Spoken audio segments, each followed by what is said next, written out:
لله وحده والصلاة والسلام على من لا نبي بعده أما بعد أعوذ بالله من الشيطان الرجيم بسم الله الرحمن الرحيم ثم لتسألن يومئذ عن النعيم صدق اللہ وصدق رسولہ النبی الکریم۔ چونکہ آج وقت میں قرآن کا موقع ہے اور آخری عشرہ ہے، بہت تھوڑے دن باقی رہ گئے ہیں اس کے ختم ہونے میں، اس لیے دو تین ضروری باتیں آپ حضرات کے سامنے کرنی بہت مناسب بھی ہیں اور موقع کی نسبت سے خیر بھی ہے۔ پہلی بات تو مسجد کے حوالے سے تقریباً 2 یا 2.5 مہینے ہو گئے ملکی حالات کی وجہ سے کافی مسجدوں میں جمعہ نہیں ہوا، کافی مسجدوں میں جماعت نہیں ہو رہی، کافی ایسی مسئلے ہیں جن کو سیل بھی کر دیا گیا ہے۔ آپ حضرات انتہائی خوش قسمت ہیں کہ ان سارے حالات میں ہماری کوئی نماز مس نہیں ہوئی، کوئی جماعت مس نہیں ہوئی، جمعے اہتمام سے ہوتے رہے، کسی نمازی کو مسجد سے نہیں نکالا۔ اللہ کا خاص کرم ہے، یہ بھی اللہ کی نعمت ہے اور یہ ساتھیوں کا تعاون اور دعا کی برکت ہے۔ پہلی بات یہ۔ دوسری بات کہ رمضان میں عموماً مدرسوں والے چندوں کے لیے آتے ہیں۔ پچھلے سال بھی آئے، اس سال بھی آتے رہے، لیکن ہم نے ان سے معذرت کی۔ ایک ساتھی مجھے کہنے لگا کہ جو بھی آتا ہے آپ اس کو موقع دے دیتے کہ وہ چندہ کرے، اعلان کرے، تو کیا آپ کا ان کے اس چندے میں حصہ ہوگا؟ میں نے اس کو بھی سمجھایا، لیکن وہ بات میں آپ سے بھی عرض کرتا ہوں۔ ہم کسی مسلمان کو چندے سے منع نہیں کرتے، حالات کی وجہ سے کچھ دن تک ان کو روکا ہے۔ آج بھی میں نے مفتی صاحب سے رابطہ کیا تو فرماتے ہیں روکنا نہیں چاہیے۔ اگر مدرسے والے آتے ہیں، چندہ لیتے ہیں، جو مجبور کسی کو نہیں کرتے کہ ہر نمازی 50 روپے سے کم نہ دے، اکثر نہیں دیتے، کچھ 10 روپے 20 روپے 50 دے دیتے ہیں اور یوں چندہ کر کے وہ مدرسے بناتے ہیں، طلباء کو پڑھاتے ہیں، پورا سال قرآن پاک کی خدمت کرتے ہیں، تو یہ ہمارے لیے بڑی سعادت کی بات ہے۔ سب سے بڑا مشکل کام اس دور میں کس سے مانگنا، یہ مشکل ترین کام ہے۔ اگر آپ کو تجربہ نہیں ہے، ذرا چوک میں کسی وقت کھڑے ہو کر آنکھوں پہ چلو پٹی باندھ لو، ہاتھ منہ کر کے کھڑے رہو، پتہ چل جائے گا کہ کتنا انسان کو بوجھ لگتا ہے، دل کرتا ہے کہ میں زمین میں غرق ہو جاؤں۔ اگر عام آدمی میں غیرت ہے تو عالم میں، قاری میں بھی غیرت ہے، لیکن اللہ کے دین کے لیے وہ لوگوں کے دروازوں پر بھی جاتے ہیں، اللہ کے دین کے لیے مسجدوں میں بھی آتے ہیں، اجازت لے کر چندے کا اعلان کرتے ہیں۔ کوئی دے نہ دے اس کی مرضی، لیکن اعتراض نہ کیا کرو، تنقید نہ کیا کرو۔ یہ ہمارے بچے یا آپ حضرات جو قرآن پڑھ کر آئے ہیں تو یہ مدرسے کا ہی فیض ہے۔ اور سب سے بڑی ذات جس کو حضرت محمد صلی اللہ علیہ وسلم کی ذات پاک کہتے ہیں، حدیث میں آتا ہے محراب میں ممبر پر بیٹھ کر بھی میرے آقا نے مسجد کے لیے بھی چندے کا اعلان کیا، جہاد غزوہ تبوک کے لیے چندے کا اعلان کیا، کتنے موقعوں پر میرے آقا نے چندے کا اعلان کیا تو آپ ہم سے بڑے بات کرنے کی کوشش نہ کریں. یہ انشاءاللہ اب جو ساتھی آئیں گے ہم ان کو کسی نہ کسی نماز کے وقت پر موقع دیں گے، کوئی دے یا نہ دے، لیکن ایسی بات نہ کیا کرو نہ آپ کو ہی کاغذ سے دیکھا کرو. یہ دو باتیں ہو گئی. تیسری بات آپ حضرات کے متعلق ہے، جتنے دین کے کام ہیں وہ محنت اور مشقت سے ہوتے ہیں. قرآن کو دیکھ لو، یہ ہم تک ایسے نہیں پہنچا، اس پر بڑی مشقت ہوئی ہے. ایک عالم بھی بنا، اس پر بڑا خرچہ ہوا، بڑی محنت سے وہ عالم بنا ہے، اور دین جو آج ہم تک ہے یہ بڑی محنت سے ہم تک پہنچا ہے. میں اس پر چھوٹے چھوٹے 2-3 واقعات نقل کرتا ہوں. مقصود میرا یہ ہے کہ آپ حضرات بھی اللہ کے دین کے لیے خود بھی قربانی کرو اور اپنی اولاد کو بھی دین کی طرف لگاؤ. سب کو بدانے کے چکروں میں نہ ڈالو. کم از کم بیٹا باپ کا جنازہ تو پڑھنا جانتا ہو، باپ کے مرنے کے بعد قبر پر سورۃ یاسین تو پڑھنی آتی ہو. سارے کام کرائے کے نہیں ہونے چاہیے، خود بھی کچھ کرو، دین پڑھاؤ، اس کے بغیر گزارا نہیں ہے. اور حدیث کے الفاظ ہے کلکم راع وکلکم مسئول عن رعیتہ. ہر بڑا آدمی وہ ذمہ دار ہے اور قیامت کے دن اس سے پوچھا جائے گا کہ تو نے اپنے ماتحت کے ساتھ کیا معاملہ کیا، اس کو کس طرح لے گیا. دین ہم تک پہنچے محنت سے. اس محنت پر بھی 2-3 چھوٹے واقعات ذکر کرتا ہوں. ایک ہمارے شیخ گزرے ہیں جن کا نام مولانا احمد علی لاہوری قید رحمۃ اللہ علیہ. انگریز کے دور میں یہ لاہور میں تھے، لاہور ہی میں ان کا انتقال ہوا. فرماتے ہیں 11 دفعہ میں جیل میں گیا ہوں اور 11 دفعہ ہی اللہ نے مجھ کو حج کی سعادت نصیب فرمائی.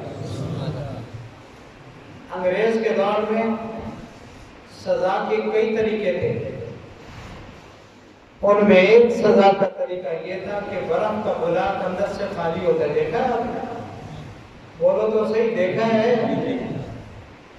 تو برف کے بلاکوں کے اندر مولانا کو لٹا دیتے ہیں، وہ سب پگھل جاتا ہے. خیر پوچھتے بتاؤ، تو آپ فرماتے میرا جسم تو ٹھنڈا کر دیا ہے لیکن ایمانی حرارت میری ٹھنڈی نہیں ہو سکتی. 40 سال قرآن کا درس دیا ہے، اتنا قرآن پر محنت کی ہے کہ مسجد کے ساتھ ہی مکان تھا. اطلاع آئی درس ہو رہا تھا، اطلاع آئی کہ آپ کی بڑی بیٹی کا حال خراب ہے.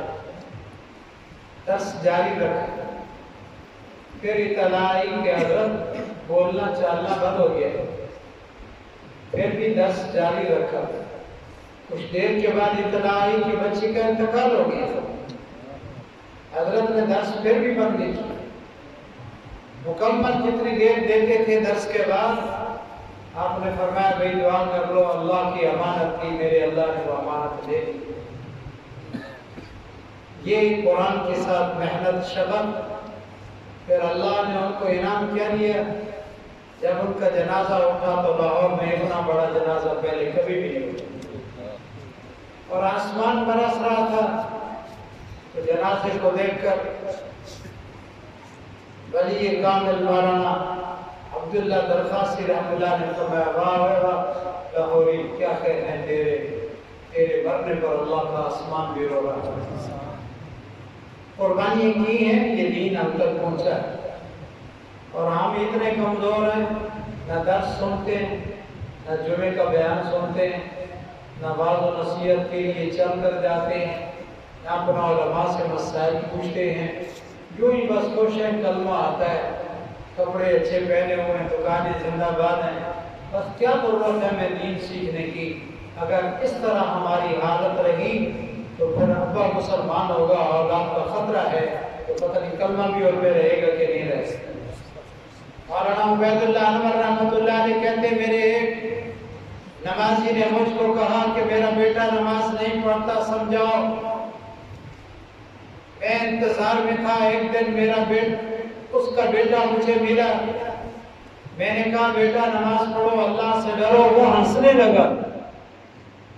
میں حیران ہوا کہ میں اس کو نماز کی بات کرتا ہوں، یہ ہنستا ہے۔ اس نے کہا مولوی صاحب آپ کے چکر میں پڑ گئے ہو، مجھے تو تمہارے خدا کے خدا ہونے میں بھی شک ہے کہ اللہ ہے یا نہیں۔ میں پھر اس کے باپ کو ملا، میں نے کہا ظالم، تو نے اس کے ایمان کی خیر نہیں بنائی، تو نماز کو روتا ہے، وہ تو سرے سے اللہ کو نہیں مانتا۔ بھاگا نہ کرو مسجدوں سے، دور نہ رہو، علماء سے ایمان بچے گا اور خاتمہ ایمان پر ہوگا اور گھر میں بھی دین اسلام باقی رہے۔ ایک واقعہ میں نے حضرت لاہوری رحمہ اللہ کا سنا ہے، دوسرا واقعہ بھی عجیب ہے۔ مولانا غلام غوث ہزاروی قید رحمۃ اللہ علیہ، یہ قریب کے دور کے بزرگ ہیں، وفا میں ان کی قبر مبارک ہے، میں بھی ادھر گیا ہوں۔ حضرت کا ایک بیٹا تھا جس کا نام زین العابدین، 16 سال کی اس کی عمر، بچہ بہت بیمار اور لگتا نہیں تھا کہ بچہ بچ جائے۔ ایک ڈاکی آیا، خط دیا اس نے، کہا حضرت کشمیر کے علاقہ میں قادیانی مبلغ آ گئے ہیں، ان کی چھوکریاں بھی مبلغ ہیں، وہ بھی تبلیغ کرتی ہیں، وہ بھی آئی ہوئی ہیں اور لوگوں کو مرتد بنا رہے ہیں، قادیانی بنا رہے ہیں، کلمے کا انکار کروا رہے ہیں، حضرت آپ کا جانا ادھر ضروری ہے۔ حضرت نے خط پڑھا تو تھیلے میں کچھ کتابیں ڈالی، وہ خط بھی ڈالا اور گھر والوں سے کہا السلام علیکم میں جاتا ہوں۔ بیوی نے کہا بچے کا یہ حال ہے، ایک ہی بیٹا ہے، چھوڑ کر جا رہے ہو، میں حضور کی ختم نبوت کا مسئلہ ہے، میں نہیں رہتا گھر میں۔ گھر سے چلے بس اسٹاپ پر، کچھ دیر کے بعد بس آئی، چڑھنے لگے تو پیچھے سے ایک رشتہ دار دوڑتے ہوئے آیا، کہا زین العابدین کا انتقال ہو گیا۔ مولانا غلام غوث ہزاروی رحمہ اللہ نے فرمایا رسول اللہ کی عزت پر، ختم نبوت پر لڑنا اور مرنا یہ فرض ہے، اور جنازہ پڑھنا فرض کفایہ ہے۔ تم جنازہ پڑھ دینا، میں حضور کی ختم نبوت کے لیے ادھر جا رہا ہوں۔ قریب گھر تھا، نہیں آئے، وہاں جا کر قادیانیوں کو للکارا، وہ مرتد مسلمان ہوئے، اور مبلغات ان کی بھاگ گئی، وہ مبلغ بھاگ گئے، اور آپ کی اس محنت کی بنا پر کتنے لوگوں کا ایمان بچا۔ یہ قربانی ہے، یہ محنت ہے، اگر وہ لوگ اس طرح محنت نہ کرتے تو ہم تک دین کیسے پہنچے؟ قرآن کا ترجمہ ہم سنتے بھی نہیں، آتا بھی نہیں، پتہ ہی نہیں، ضروری مسائل ہی نہیں جانتے۔ قرآن کا ترجمہ تفسیر شاہ عبد القادر شاہ ولی اللہ کے بیٹے ہیں، قید رحمۃ اللہ علیہ۔ تھوڑے لوگوں میں رحمۃ اللہ کا پتہ نہیں، انہوں نے آپ کا کوئی نقصان کیا ہے کیا؟ تو رحمۃ اللہ علیہ۔ قرآن کا اردو میں ترجمہ سب سے پہلے انہوں نے لکھا ہے۔ پہلے قرآن کی تفسیر عربی میں یا فارسی میں تھی۔ 40 سال مسجد میں اعتکاف بیٹھے، کتنے سال؟ 40 سال۔ اور ہم پورا رمضان محنت کرتے ہیں، 2-4 آدمی بیٹھتے ہیں، اور بعض علاقوں میں تو خود پیسے دیتے ہیں، یار اتنے لے لینا، سوٹ بھی لے لینا، افطاری سحری دبا کے کھانا، لیکن مسجد میں بیٹھ جاتے۔ ہم 10 دن کا اعتکاف نہیں بٹھا سکتے۔ مسجدوں میں ہر نعمت موجود ہے، نہیں بیٹھتے۔ 40 سال مسجد میں اعتکاف بیٹھے، قرآن کا ترجمہ لکھا اور موضوع قرآن تفسیر لکھی، 40 سال لکھنے کے بعد قرآن پاک کو ہاتھ میں لیا اور کہا مولا قیامت کے دن تیری دربار میں بڑے لوگ آئیں گے، سب سے پوچھے گا کیا کر کے آئے ہو؟ کوئی کہے گا میں نے اتنے کافروں کو کلمہ پڑھایا، کوئی کیا بتائے گا، مجھ سے پوچھے گا تو میں اپنے بغل سے تیرے پاک کلام کو اٹھا کر نکال کر کھڑا کر کے کہوں گا مولا میں نے زندگی کے 40 سال خرچ کر کے تیرے قرآن کی خدمت۔ یار جو ترجمے والے قرآن بعد میں آئے ہیں یہ محنت ان کی ہے. جب ان کا انتقال ہوا دفن کیا گیا مولانا عبدالحق مکوڑا کھٹک والے رحمۃ اللہ علیہ لکھتے ہیں فرماتے خواب میں کسی نے دیکھا کہا عبد القادر کیا بنا؟ 40 سال جو لگے مولا کے کام میں اور ایک کام کیا ہم نے کیا بنا؟ رب نے کیا دیا؟ فرمایا میرے اللہ نے مجھ کو فرمایا عبد القادر تیری جہاں قبر ہے تیری قبر کے چاروں طرف 14 میل کے احاطے میں جتنے مسلمان دفن ہیں میں نے سب کو تیری برکت سے بخش دیا. قربانی آپ حضرات سے بھی درخواست ہے کہ کچھ اپنے اوپر رحم کرو. دکانیں بھی چلاؤ نوکری بھی کرو بیگم کو سلوٹ بھی مارو ہم اس سے نہیں روکتے سب کچھ کرو لیکن جس کے بغیر ہمارا گزارا نہیں وہ اللہ کا گھر ہے دین ہے اسلام ہے اس کے لیے بھی وقت دو. بڑی عمر کے لوگوں قرآن پڑھے ہوئے نہیں ہو آؤ ہم ہر وقت تیار ہیں تمہیں نماز قرآن سکھانے کی. بچوں کو بھیجو مدارس میں اس کے بغیر گزارا نہیں ہے. صاحب میں آخری بات نقل کرتا ہوں بہت عجیب ہے اور اسی پہ میں بات کو ختم کرتا ہوں. ایک وقت تھا کہ ایک رسول اللہ صلی اللہ علیہ وسلم کی حدیث کو سیکھنے کے لیے ایک سال تک لوگ انتظار کرتے ہیں. میں حیران ہوتا ہوں اکثر ساتھیوں کے گھروں میں تو دین کی کتابیں بھی نہیں ہیں اور بعض لوگوں کے گھر میں قرآن بھی نہیں ہے. قرآن میرے پاس کئی ایسے واقعات ہیں اسی شہر میں قرآن پڑھنے کو بڑا دل کرتا ہے دیکھیے نا کیوں پھیر نہیں رہتا قرآن نہیں ہے ہم مسلمان تو جس کے گھر میں قرآن نہیں تو پڑھے گا کیا. ایک تاجر روئی کا تاجر کپاس کا کاروبار کرتا رہنے والا بصرہ کا تھا اور کوفے میں چلا گیا. وہاں اس نے سوچا کہ میں تجارت کے لیے آیا ہوں یہاں حدیث کا درس ہوتا ہے اور سب سے بڑے محدث امام اعمش ہیں رحمۃ اللہ علیہ تو میں ان کی خدمت میں بھی کچھ دیر بیٹھتا رہوں حدیث سنتا رہوں. ان کے پاس 1 سال تک وہ جاتا رہا اپنا کام بھی کرتا رہا 1 سال تقریباً. اپنا کام فارغ کرنے کے ہونے کے بعد واپس جب جانے لگا تو دل میں خیال آیا کہ یہ بہت بڑے محدث ہیں میں ان سے حدیث سنتا رہا ہوں تو آخری رات ان کے پاس ہی گزار لوں. تو کہتا ہے میں آخری رات ان کے پاس جب رہا تو وہ رات کو تہجد کے لیے اٹھے تو یہ آیت بار بار پڑھ رہے تھے شہد اللہ انہ لا الہ الا اللہ یہ بار بار پڑھ رہے تھے اور کچھ کہہ بھی رہے تھے.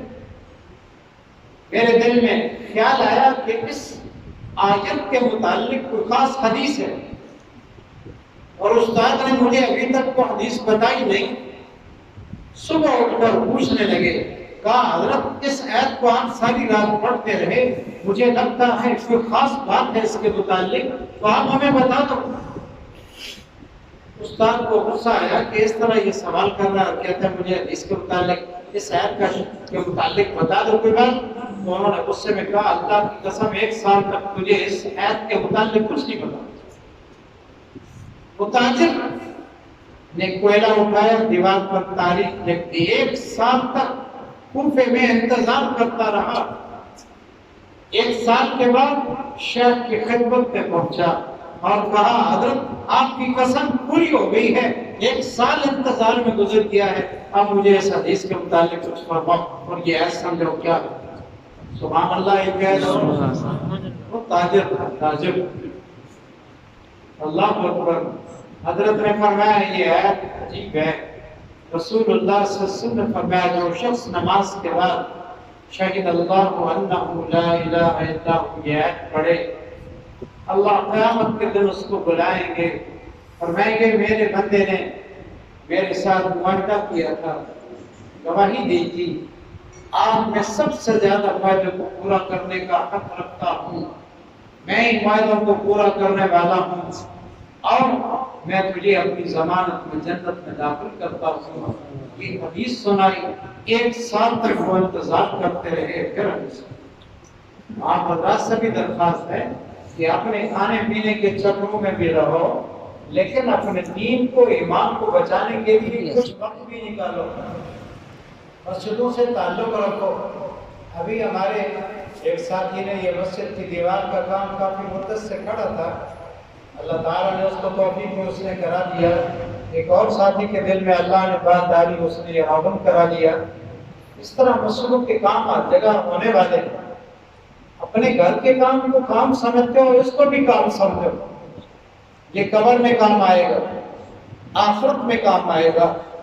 حضرت عثمان غنی رضی اللہ تعالیٰ نے خصوصی طور پر ایک خاص لکڑی منگوائی، مسجد نبوی کے ستون اور دروازے بنائے۔ فرمایا لوگ گھروں کو حسین بناتے ہیں، اللہ کا گھر زیادہ حق رکھتا ہے کہ زیادہ حسین ہونا چاہیے۔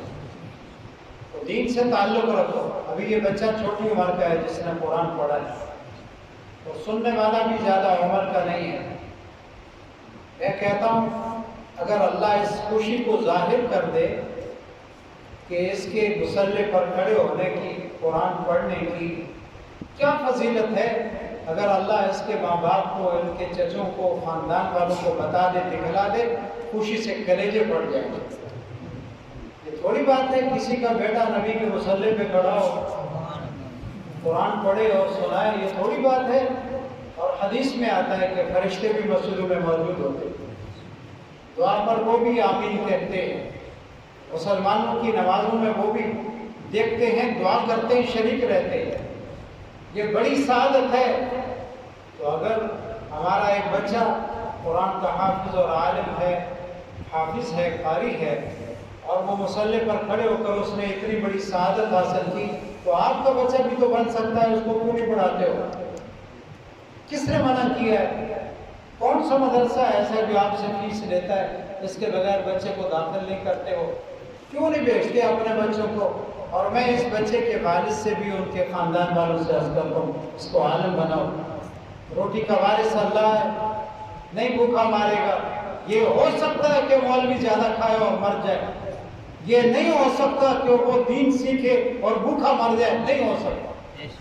میں ایک جگہ بیان کے لیے گیا تو ماسٹر حضرات کافی تھے، اور میں نے کہا ماسٹر مجھے بتاؤ، تم عجیب ہی لے جیسے دیکھتے ہو پڑھنے پڑھانے والے کو، تم گدھے اور کھوتے کا نام لیتے ہو، تمہیں روٹی ملتی ہے الف انار ابتدائی کھانے سے کرتے ہو، بے بکری یہ بھی کھانے کا چکر ہے، گاف گدھا کاف کتا شین سے شیر، میں نے کہا تم کتے گدھے شیر اور کھانے پینے کے چکروں میں گاف سے گیدڑ کو تم پڑھاتے ہو، تمہیں خدا بھوکا نہیں مارتا۔ جو الف سے اللہ، با سے بسم اللہ، اللہ کے قرآن کو پڑھے، اللہ کے قرآن کو پڑھائے، اللہ اس کے لیے روزی کو بند کر دیے، نہیں ہو سکتا۔ تو آپ اپنے اولاد کو دین پڑھاؤ گے انشاءاللہ؟ سارے بولو پڑھاؤ گے انشاءاللہ؟ پڑھاؤ اور مصلی کا وارث بناؤ، اس کو مصلی کے لیے آگے کھڑے کرو، باپ بیٹے کے پیچھے نماز پڑھے۔ یہ اتنی بڑی خوشی ہے باپ کے لیے کہ اگر میں نے بتایا کہ اللہ اس کے انعام کو ظاہر کر دے تو خوشی سے کلیجہ پھٹ جائے۔